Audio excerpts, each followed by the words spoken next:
There were 200 people at the funeral. Richard Morrison's casket was surrounded by white roses and a somber silence.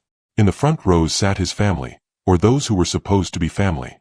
His son Michael sat in his dark suit, next to his wife Jennifer, checking his watch, as if he had somewhere else to be. In the back rows was a strange crowd. Elderly neighbors, the cashier from the supermarket, friends from the janitorial crew at the school where Richard had worked for 30 years. Some were crying. Michael just waited impatiently. Everyone knew Richard Morrison as Janitor Rick. A humble man, quiet, someone who drove an old pickup truck, wore cheap shirts, and shopped at the discount grocery store. Nobody really knew much about him, until the will was read. When attorney Harold Zimmerman, a gray-haired man in his 60s, stepped up to the podium, the room was still quiet. He held a thick folder in his hands. Michael was about to stand up, probably rushing off to a meeting, but froze when the lawyer began to speak. "Before I read Mr. Richard Morrison's last will and testament," the attorney said, adjusting his glasses, "I need to clarify something." Everyone turned to him. Richard Morrison, the lawyer continued, his voice carrying a strange reverence, was known throughout his life as a modest man. He worked as a janitor.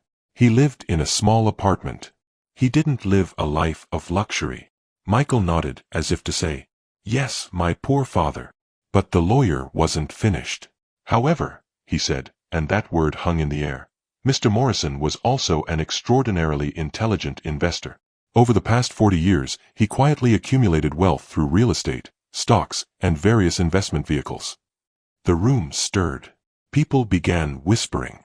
Michael's brow furrowed. The lawyer continued, "At the time of his death, Mr. Morrison's net worth was—" A pause. A dramatic, deliberate pause. $8.2 million. The room exploded. Michael's face went white as chalk. His wife Jennifer's jaw dropped. The elderly neighbors in the back rows turned to each other in shock. The supermarket cashier covered her mouth with her hand. $8,200,000. Janitor Rick was worth $8 million. And his son, the son who had been ashamed of him his whole life, who called him pathetic and embarrassing, had no idea.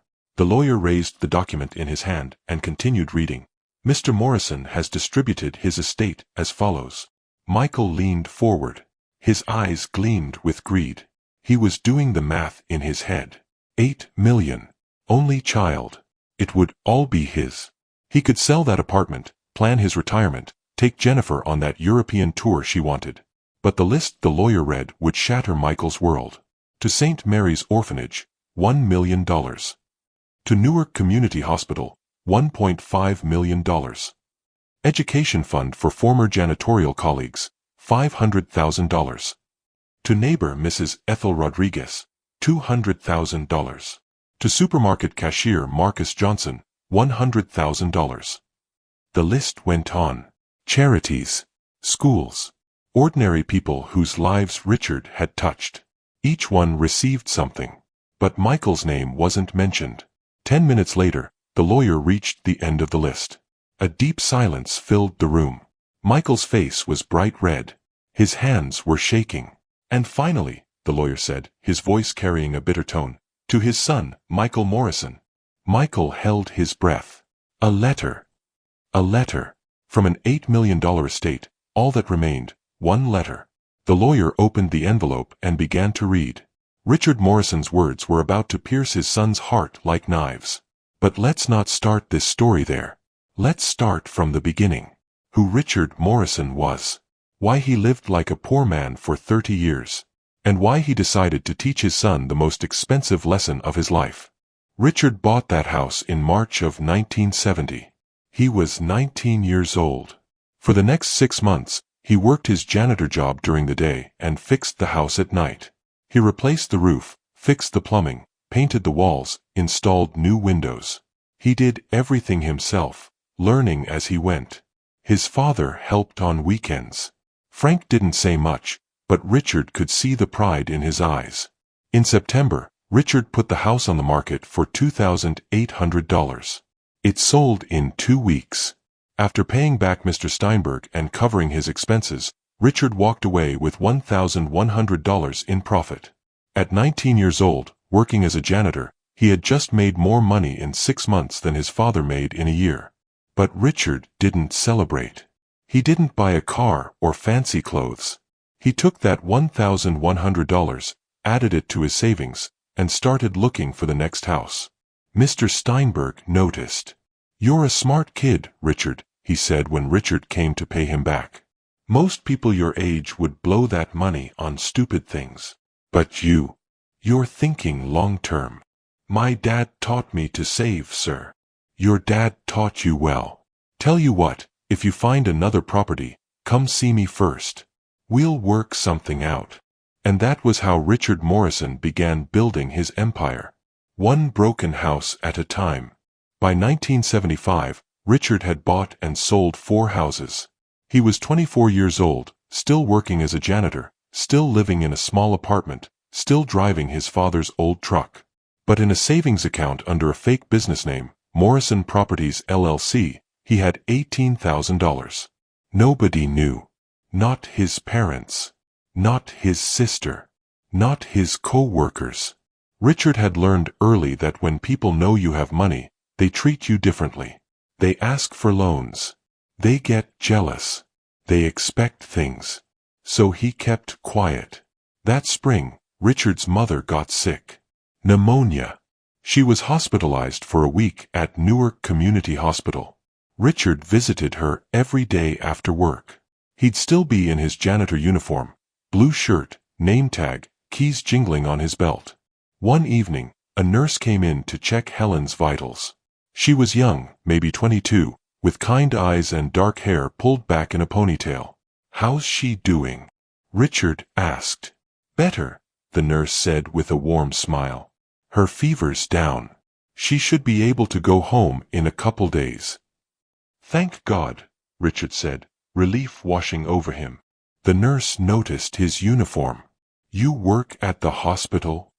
"No, ma'am. Lincoln High School. I'm a janitor there." She didn't react the way most people did. She didn't look down on him or change her expression. She just nodded. "That's honest work. My dad was a janitor too. Newark Airport." Something about the way she said it, with respect, without judgment, made Richard look at her differently.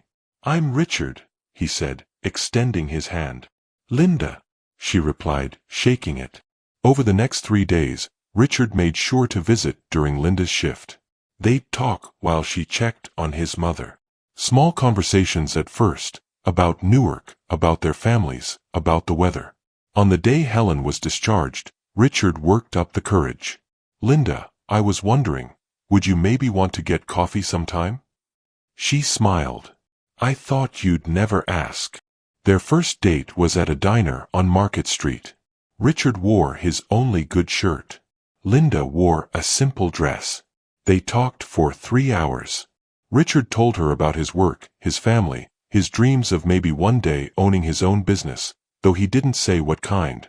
Linda told him about nursing school, how she wanted to help people, how her father had worked 2 jobs to put her through college.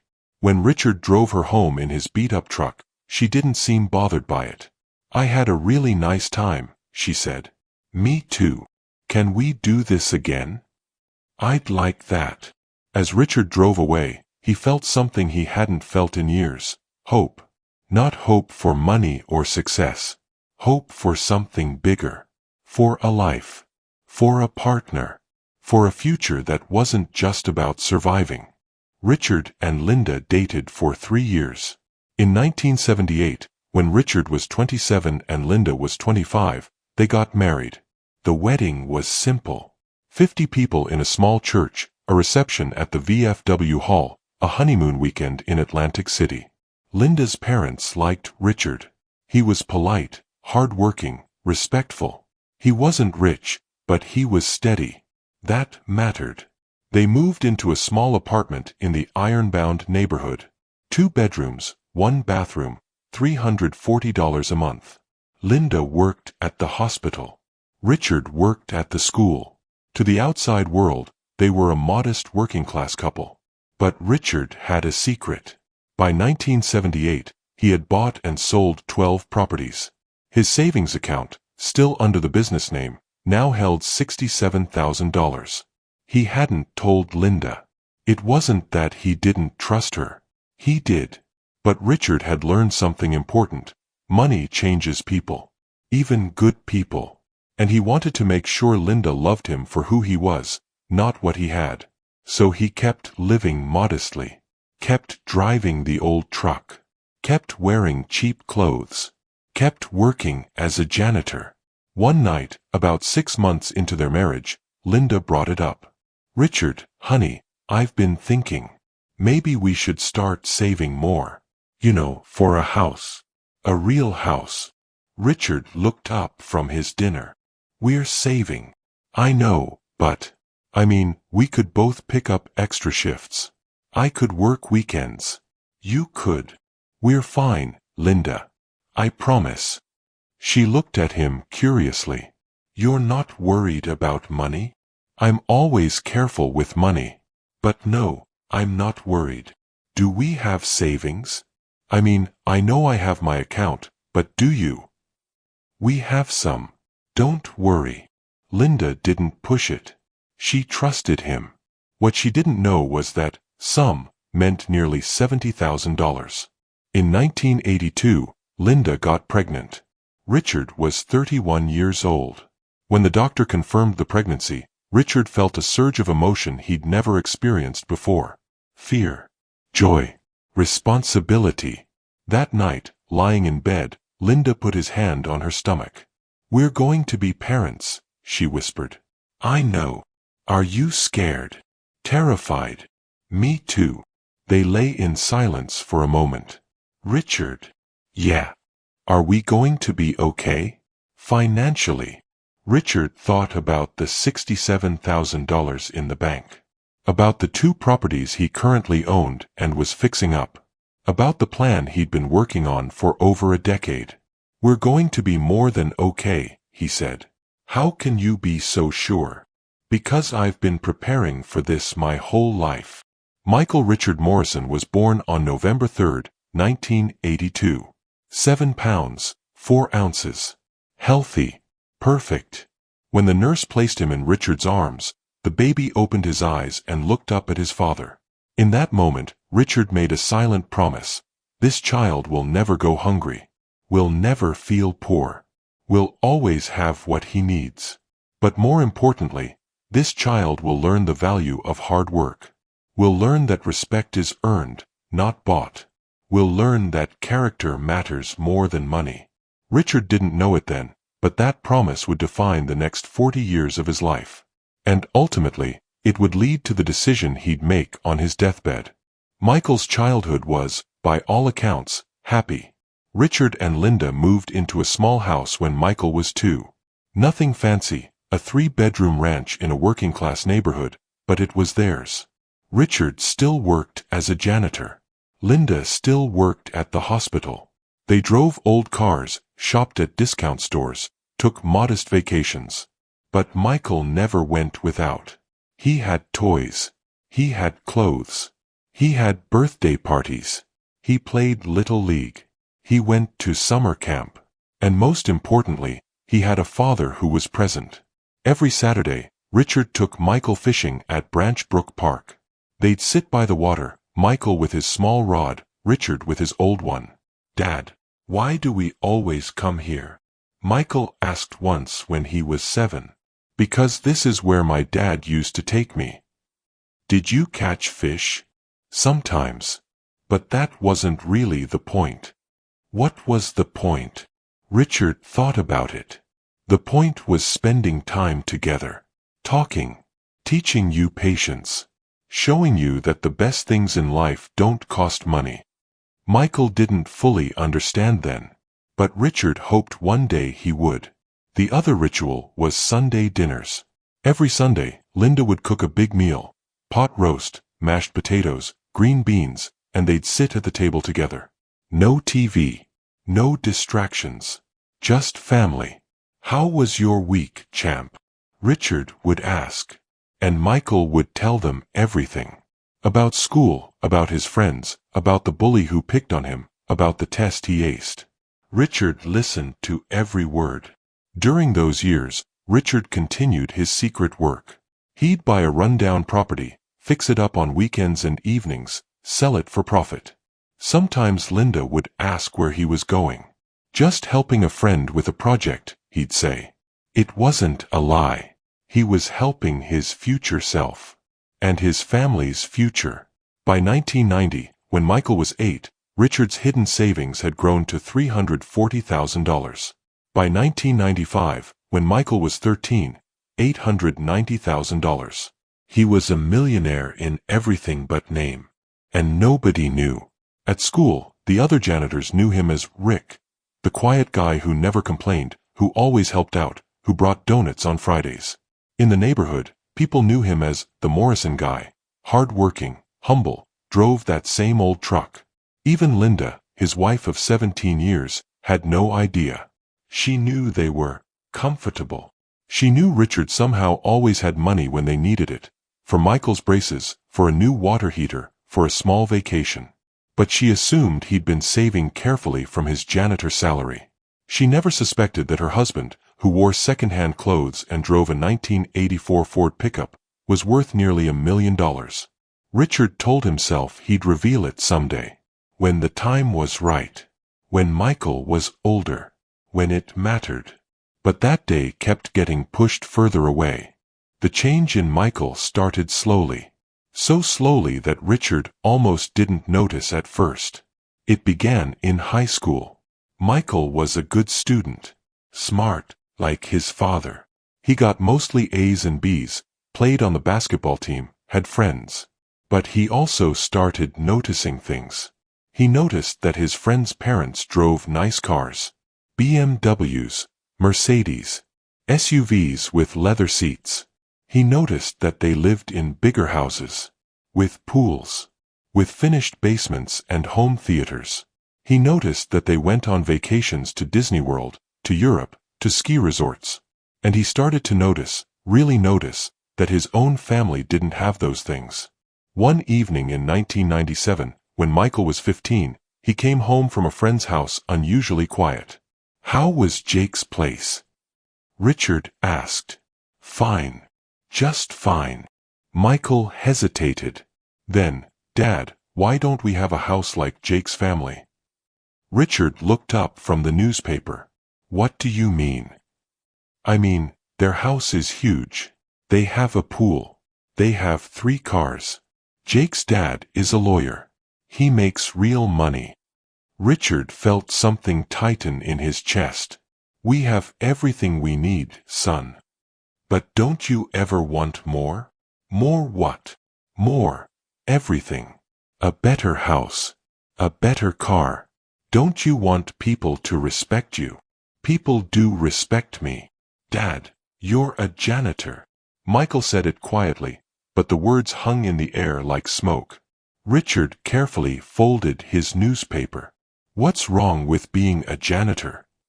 "Nothing, it's just, I don't know. It's embarrassing sometimes." Embarrassing. Michael immediately regretted saying it. "I didn't mean." "No, say what you mean. I'm embarrassing to you." "It's not you, Dad. It's just, the other kids' parents are doctors and lawyers and business owners. And you mop floors." Richard stood up. His voice was calm, but there was steel underneath. "Son, let me tell you something. I mop those floors with pride. I do honest work. I provide for my family. I've never stolen, never cheated, never hurt anyone to get ahead. And if that embarrasses you, that's your problem, not mine." He walked out of the room. Michael sat there, feeling guilty but also resentful. That was the first crack. Michael got accepted to Rutgers University in 2000. Full scholarship based on grades and basketball skills. Richard was proud. Linda cried happy tears. "We're going to have a college graduate in the family," she said, hugging Michael. At the celebration dinner, Michael's mood was different. "I'm glad I got the scholarship," he said. "Otherwise we couldn't afford it." "We would have found a way," Richard said. "How?" "By taking out loans we'd never pay back." "Michael," Linda warned. I'm just being realistic, Mom. We're not rich.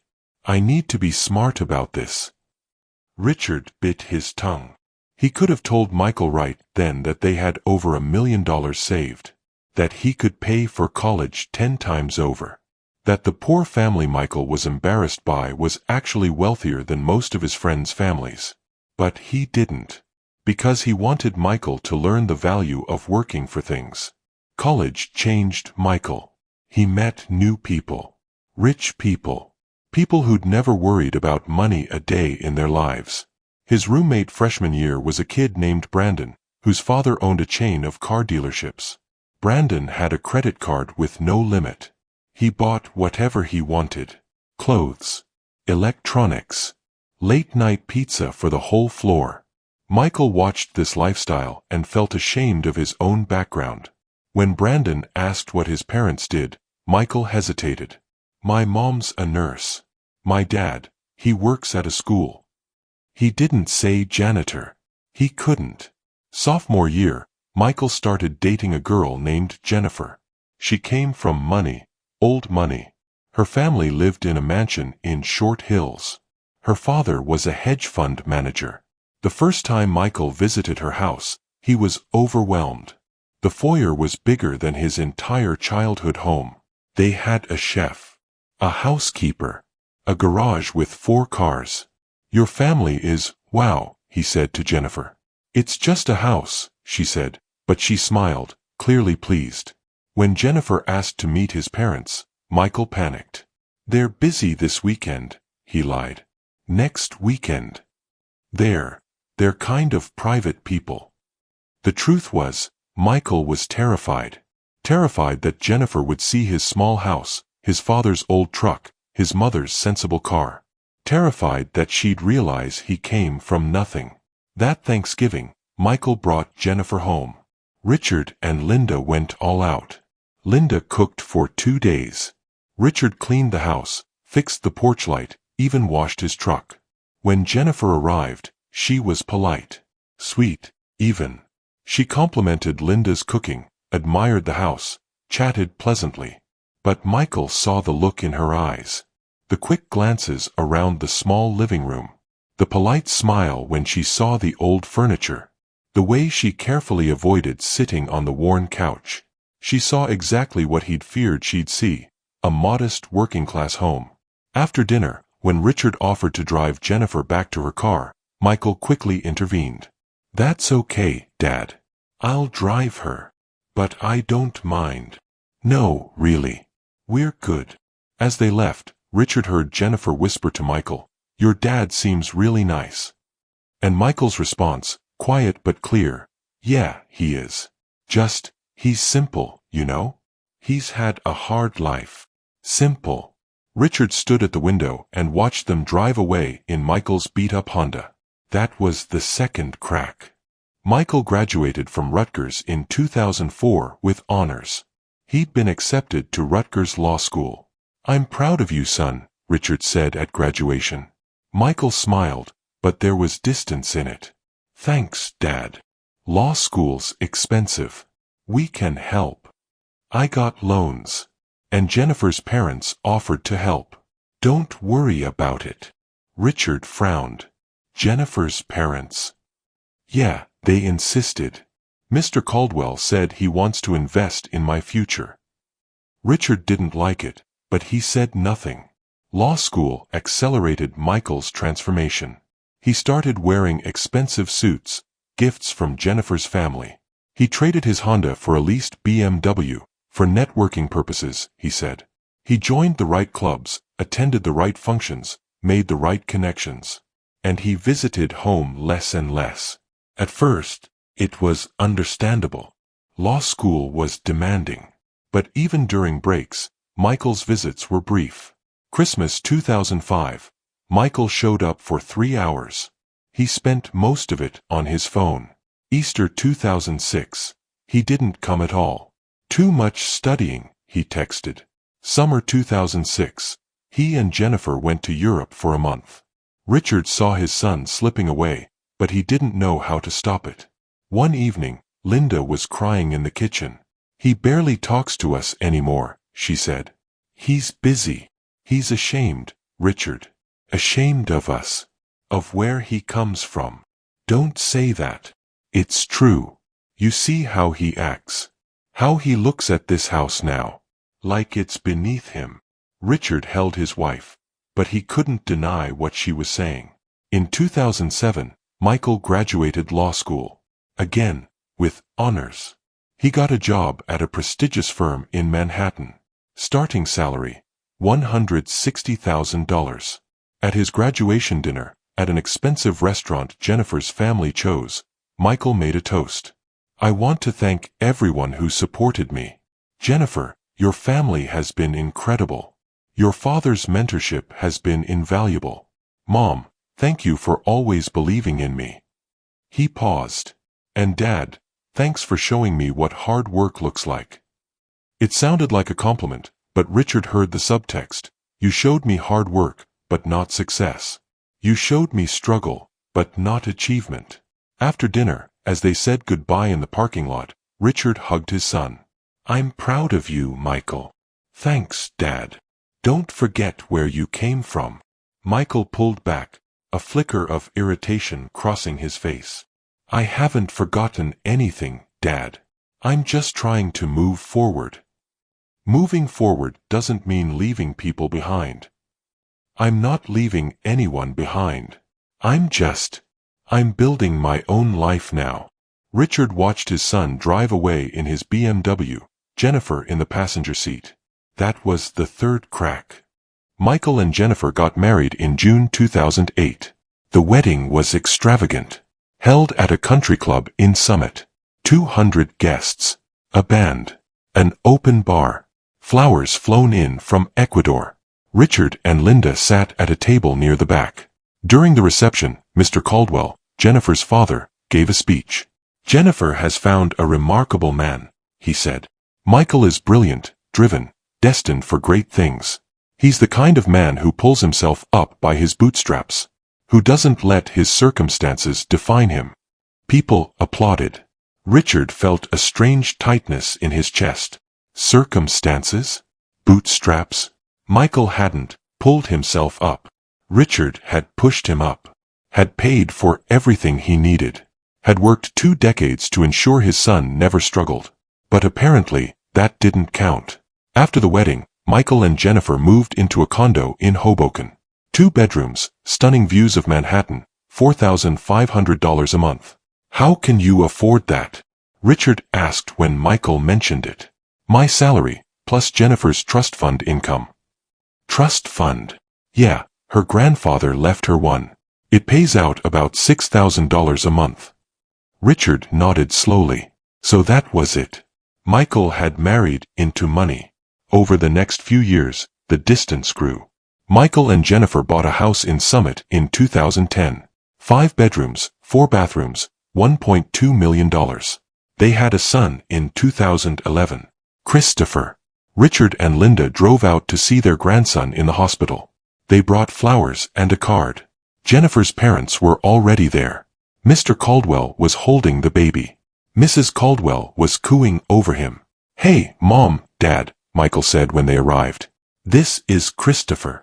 Richard held his grandson for exactly 4 minutes before Jennifer's mother took him back. We should let them rest, Mrs. Caldwell said pointedly. Linda and Richard left. In the car, Linda was quiet. What's wrong? Richard asked. We're not family anymore, she said softly. We're guests. Visitors. We don't belong in his life. That's not true. Richard, you saw it. We're the poor relatives they have to tolerate. Richard couldn't argue, because she was right. In 2018, Linda got sick. It started with fatigue, then weight loss, then pain. The diagnosis came in September, stage 3 breast cancer. Richard felt his world collapse. We'll fight this, he told her in the hospital room. I know, she said, squeezing his hand. Whatever it takes. Whatever it costs. Richard, we can't afford. Yes, we can. She looked at him curiously. What do you mean? For the first time in almost 40 years of marriage, Richard told his wife the truth. Linda, there's something I need to tell you. Over the next hour, he explained everything. The houses, the investments, the savings account, the business he'd been running in secret for decades. How much? She finally asked. Right now, about $4.2 million. Linda stared at him. 4 million. Yes. Richard, why didn't you tell me? Because I wanted you to love me for who I was, not what I had. And then, I don't know. It became a habit, a way of life. She was quiet for a long time. Then, does Michael know? No. Are you going to tell him? Richard thought about his son, about the man he'd become, about the way he looked at his father, with pity, with embarrassment, with barely concealed disdain. No, Richard said finally. Not yet. Linda underwent surgery in October. Chemotherapy started in November. It was brutal, the nausea, the fatigue, the hair loss. Richard took time off work. He drove her to every appointment, held her hand through every treatment, cleaned up when she got sick, slept in a chair next to her hospital bed. Michael visited twice during the 4 months of treatment. The first time, he stayed for 20 minutes. Sorry, I can't stay longer, Mom. I have a deposition tomorrow. The second time, he stayed for an hour, but spent 40 minutes of it on his phone. Jennifer never came at all. When Linda finally went into remission in March 2019, Richard threw a small celebration at the house. Just family. Michael showed up late. Sorry, traffic was terrible. During dinner, Michael's phone rang. He answered it. Yeah, I can talk. What's up? He walked into the other room, talking loudly about a case. Richard and Linda sat at the table, the celebration dinner growing cold. When Michael came back 20 minutes later, he looked at his watch. I should probably get going. Already? Linda said. Yeah, big day tomorrow. After he left, Linda cried. He doesn't care about us anymore, she said. Richard held her, but he couldn't disagree. That was when he started to seriously consider the lesson he would eventually teach his son. The breaking point came in May 2021. Richard was now 70 years old. He'd retired from the janitorial job the previous year. Officially, he told people he was living on Social Security and Linda's pension. In reality, his net worth had grown to $6.8 million. That spring, the law firm where Michael worked threw a big promotion party. Michael had just made senior partner, the youngest in the firm's history. The party was at a fancy venue in Manhattan. Open bar, catered food, live music. Michael called his parents. Hey, Mom. So I'm having this thing at work on Friday. It's kind of a big deal. What kind of thing? Linda asked. I made senior partner. The firm's throwing a party. Michael. That's wonderful. We'll be there. There was a pause. Actually, Mom, I was thinking, maybe it's better if you guys sit this one out. What? Why? It's a work thing. Lots of important clients. Partners from other firms. You know how it is. No, I don't know how it is. We're your parents, Michael. Another pause. Then Richard took the phone. What your mother is trying to say is, we're coming. Dad, I really don't think. We'll be there, Michael. What time and where? Michael sighed. Friday at 7. The Metropolitan Club. But Dad, please don't. Don't what? Just, can you dress nice? And maybe don't mention the janitor thing. Richard felt something break inside him. I'll see you Friday, son. He hung up. Friday came.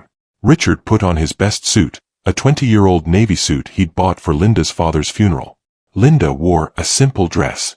They drove to Manhattan in Richard's truck, a 1998 Ford F-150 with 240,000 miles on it.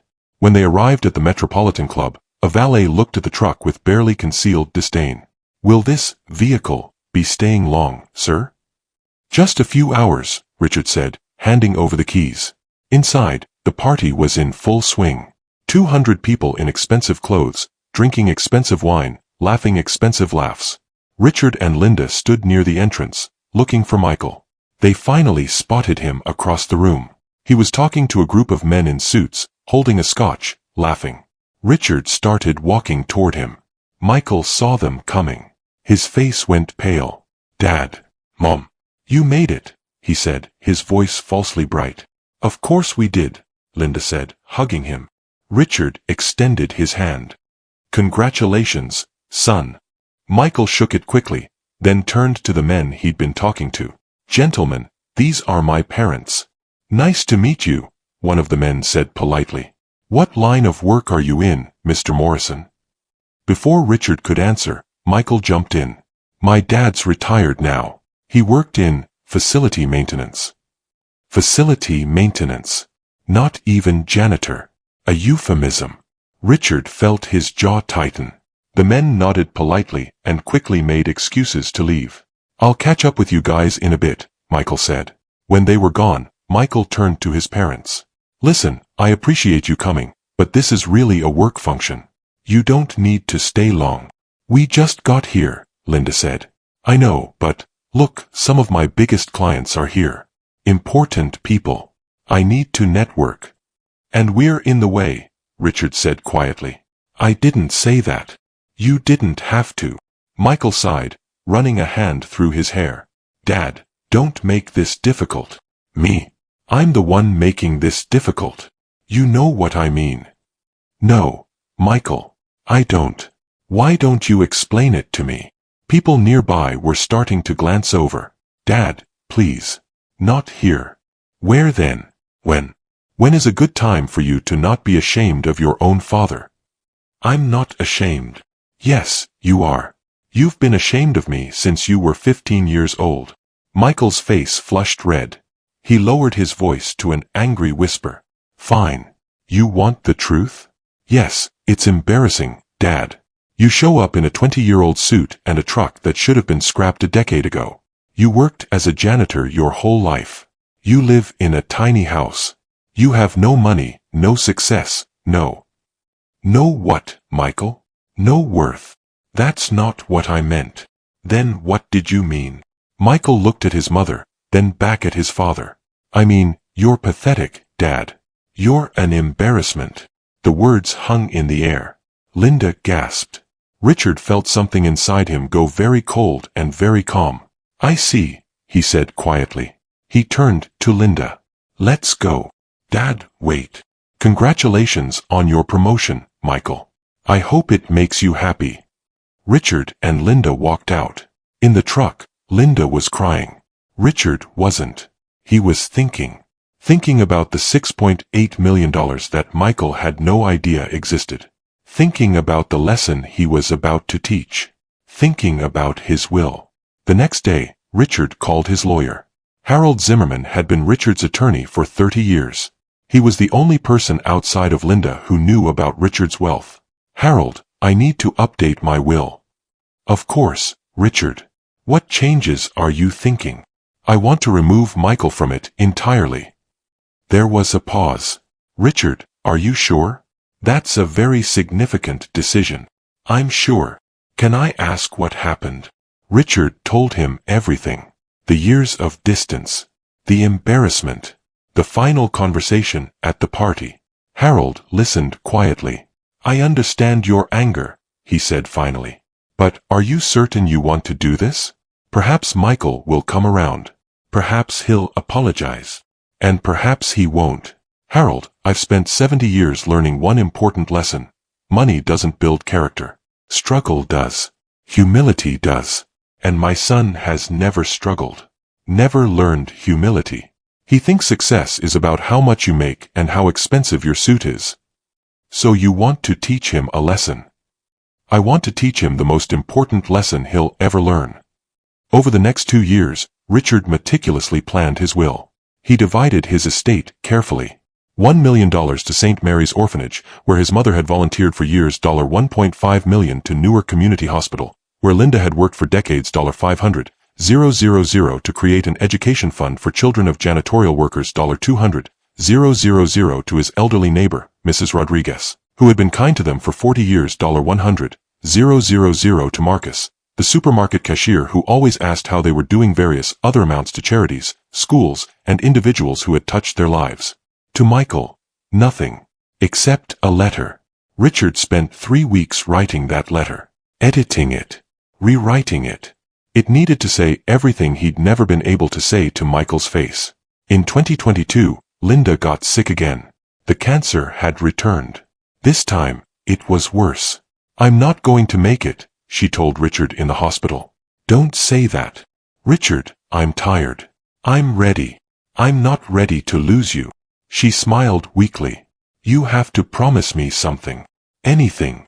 Don't be too hard on Michael. He's our son. He's lost his way, but he's still our son. Linda. Promise me."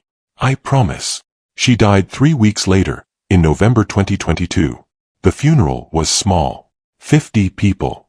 Michael showed up in a black suit, looking appropriately somber. He hugged his father. "I'm sorry, Dad. Thank you for coming." "Of course. She was my mother." After the service, Michael approached Richard. "Dad, about the house. We should probably talk about selling it. You don't need all that space, and the market's good right now." Richard stared at his son. "Your mother just died, Michael." "I know, I'm just thinking practically. You're going to need money." "I don't need your advice on money, Dad. I'm just trying to help." "Then help by being a son, not a financial advisor." Michael left shortly after. That was the last time Richard saw him before his own diagnosis. In March 2023, Richard started having chest pains. He ignored them at first. But when they got worse, he went to the doctor. "Heart disease. Advanced. How long do I have?" Richard asked. The doctor hesitated. "With treatment, maybe 2 years. Without it, 6 months. Maybe less." "And quality of life?" "The treatment is aggressive. Surgery, medications, lifestyle changes. It'll buy you time, but it won't be comfortable." Richard thought about it. "I'll take the 6 months. Mr. Morrison, I really think. I'm 72 years old, doctor. My wife just died. I don't have anything left to fight for, except teaching his son one last lesson." Richard called Harold Zimmerman. "The will. Is it finalized?" "Yes." "Are you sure you don't want to reconsider?" "I'm sure. In fact, I want to add something." "What?" "I want to write specific instructions for my funeral. I want Michael there. I want him to hear the will read publicly." "Richard, that's unusual. Most wills are read privately." "I don't care. I want everyone there to hear it. I want Michael to know that the father he was ashamed of was worth more than he'll ever be." "That's harsh, Richard. Sometimes the truth is harsh." The will was finalized in April. Richard didn't tell Michael about his diagnosis. Didn't call him. Didn't reach out. If Michael wanted to be in his life, he'd have to make the effort. Michael didn't. The months passed. Richard's health declined. By October, he could barely walk. The pain was constant. He called Michael one last time.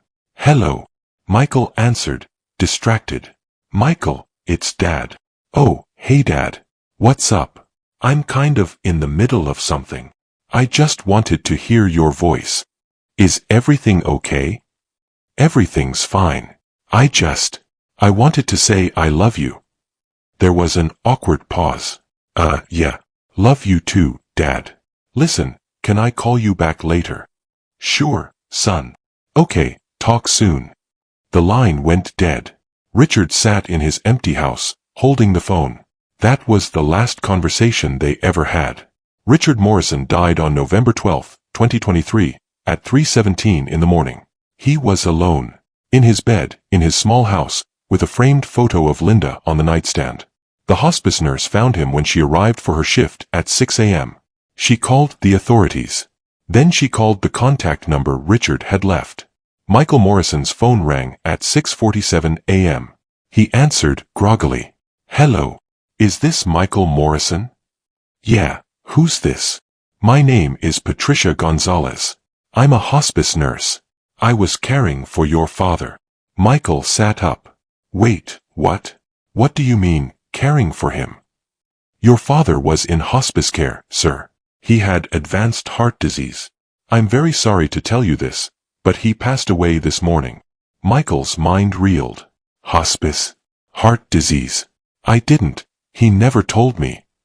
He didn't want anyone to know, sir. He was very private about it. When is the funeral? According to his instructions, it's scheduled for this Friday at 2 p.m. at Blessed Sacrament Church. This Friday? That's 3 days from now. Yes, sir. He'd planned everything in advance. After hanging up, Michael sat on the edge of his bed, staring at nothing. His father had been dying for months. And Michael had no idea. And that brought them to Friday. To the funeral. To the 200 people gathered at Blessed Sacrament Church. To Attorney Harold Zimmerman standing at the podium, reading Richard Morrison's will. To the moment when Michael's world collapsed. The lawyer continued reading the list of recipients. Each charity. Each individual. Each generous gift. Michael's face went from pale to red to pale again. His wife Jennifer whispered, "I don't understand. Where did he get all this money?" Michael didn't answer. He was doing the math in his head. $1 million here. $1.5 million there. $500,000. $200,000. $100,000. The numbers kept adding up. $7 million. $8 million. More. His father, the janitor, the embarrassment, the man in the beat-up truck, had been worth over $8 million. And Michael had spent his entire adult life being ashamed of him. Finally, the lawyer reached the last item. And to my son, Michael Richard Morrison. Michael held his breath. I leave the following letter, to be read aloud at this service. The lawyer opened an envelope and began to read. Michael, by the time you hear this, I'll be gone. And you'll have just learned something that probably shocked you. Your embarrassing, pathetic janitor father was worth over $8 million. I can imagine what you're thinking. You're angry, confused, wondering why I never told you, wondering why you're not inheriting any of it. Let me explain. I didn't tell you about the money because I wanted you to learn something that money can't teach. The value of character, the importance of humility, the difference between being successful and being worthwhile. I hoped that by living modestly, by working an honest job, by showing you that happiness doesn't come from wealth, I could teach you these things. But I failed. You learned the opposite lesson. You learned that money equals worth. That success means expensive suits and luxury cars. That people like me, working-class people, humble people, are embarrassing. Do you remember what you said to me at your promotion party? You called me pathetic. An embarrassment. Those words hurt more than you'll ever know. Not because they were cruel, though they were, but because they showed me that I'd failed as a father. I'd given you everything you needed. Education, opportunity, love. But I hadn't taught you the most important lesson, respect. Respect for the people who sacrifice for you. Respect for honest work. Respect for where you came from. So I'm not leaving you the money, Michael. I'm leaving you something more valuable. I'm leaving you the understanding that the man you were ashamed of was worth more, in every sense, than you may ever be. I'm leaving you the knowledge that while you were embarrassed by my old truck, I was building an empire. While you were ashamed of my janitor uniform, I was making investments that would have made your hedge fund friends jealous. While you were hiding me from your important colleagues, I was quietly helping dozens of people whose names you'll never know. I hope someday you understand what I was trying to teach you. That real wealth isn't what you own. It's who you help, what you give, how you treat people. I hope you learn that the size of your house doesn't determine the size of your heart. I hope you realize that the man who mops floors with dignity is worth more than the man who wears a $1,000 suit with arrogance. But mostly, Michael, I hope you learn to be a better man than the one I saw at that party. Because right now, you're rich in money and poor in character. And character is the only thing that really matters in the end. I loved you, son. Even when you didn't love me back. Even when you were ashamed of me. Even at the end, when you were too busy to call. I loved you. But I couldn't let you inherit this money without learning this lesson.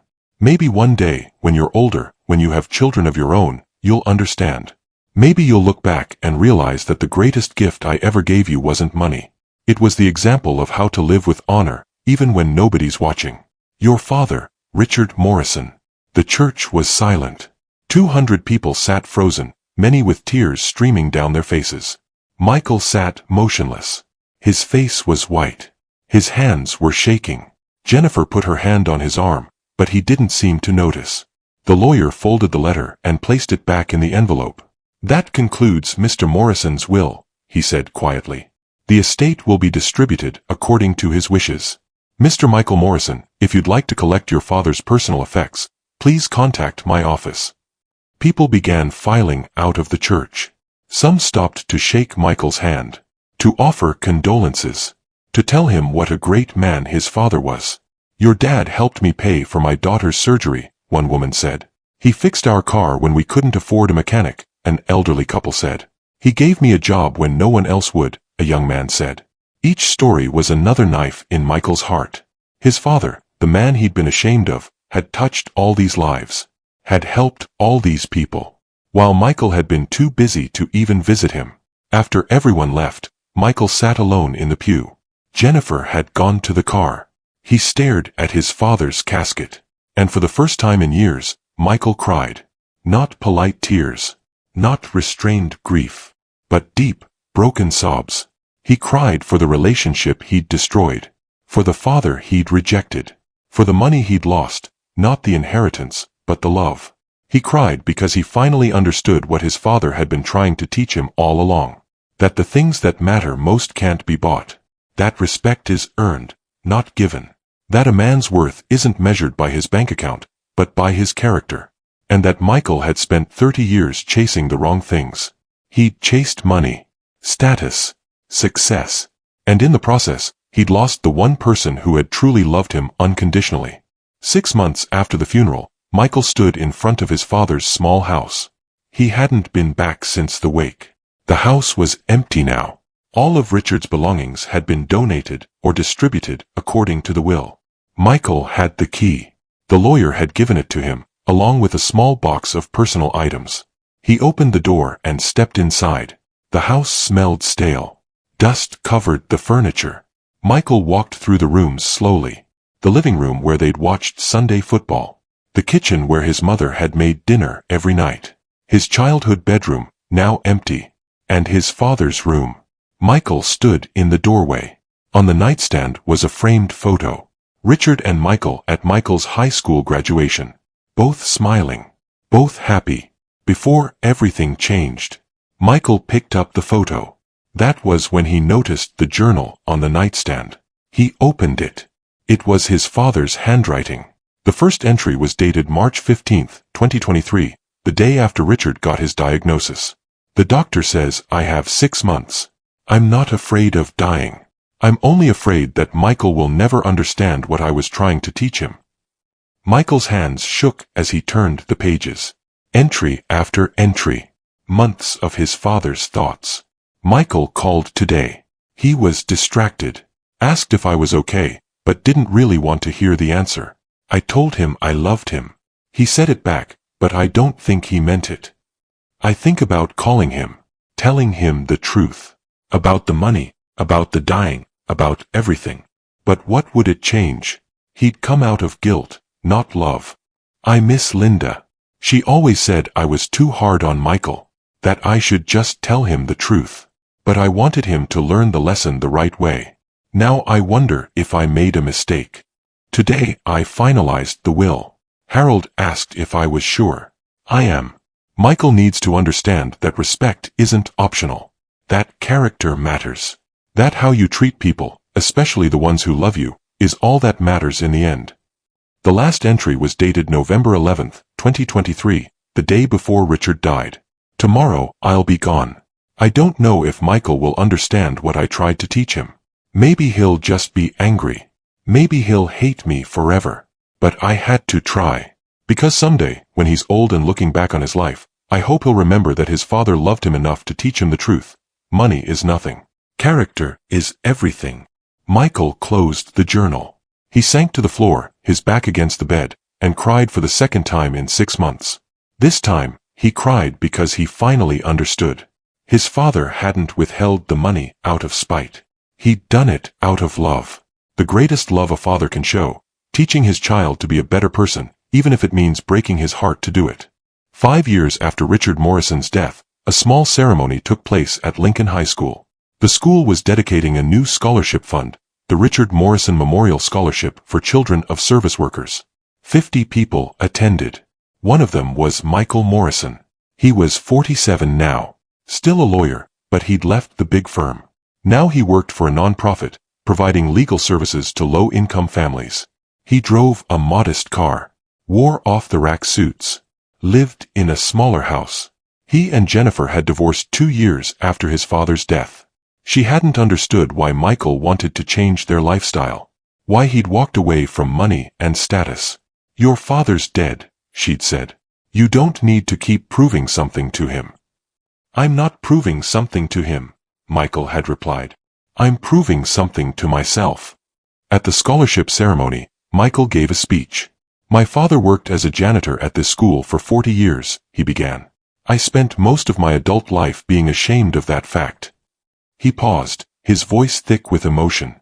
"I thought success meant making money, wearing expensive clothes, impressing important people. But my father taught me, though I was too stupid to learn it while he was alive, that real success is measured differently. It's measured by who you help when no one's watching, by how you treat people who can't do anything for you, by whether you live with honor, even when it costs you." He looked at the audience. "My father died leaving behind $8 million. But his real wealth wasn't in his bank account. It was in the lives he touched, the people he helped, the lessons he taught, even to a stubborn son who didn't want to learn. This scholarship fund is my small way of continuing his legacy, of helping kids who come from humble backgrounds, like he did, like I did, though I forgot it for too long. So I want to say something to my father, wherever he is. I'm sorry it took me so long to understand. I'm sorry I was ashamed of you. I'm sorry I wasted so much time chasing things that didn't matter." His voice broke. "But I want you to know, I finally get it. And I'm trying to be the man you wanted me to be." After the ceremony, an elderly woman approached Michael. "You don't remember me," she said. "But I worked with your father. I was a cafeteria worker here." "I'm sorry, I don't. Your father used to eat lunch with us. The janitors, the cafeteria workers, the maintenance staff. Every day. He'd sit at our table and talk to us like we mattered." She smiled. "One day I asked him why he ate with us instead of the teachers. You know what he said?" Michael shook his head. He said, "These are my people. The folks who do the hard work nobody notices. They're worth more than anyone in this building, and I'm proud to know them." Tears streamed down Michael's face. "He was a great man, your father," the woman continued. "And I think he'd be real proud of what you're doing now." Michael nodded, unable to speak. That night, he drove to the cemetery where his parents were buried. He stood in front of the simple headstone. Richard Morrison, 1951 to 2023. Honest work, honest life, honest heart. "Hi, Dad," Michael said quietly. "I just wanted to tell you. I understand now.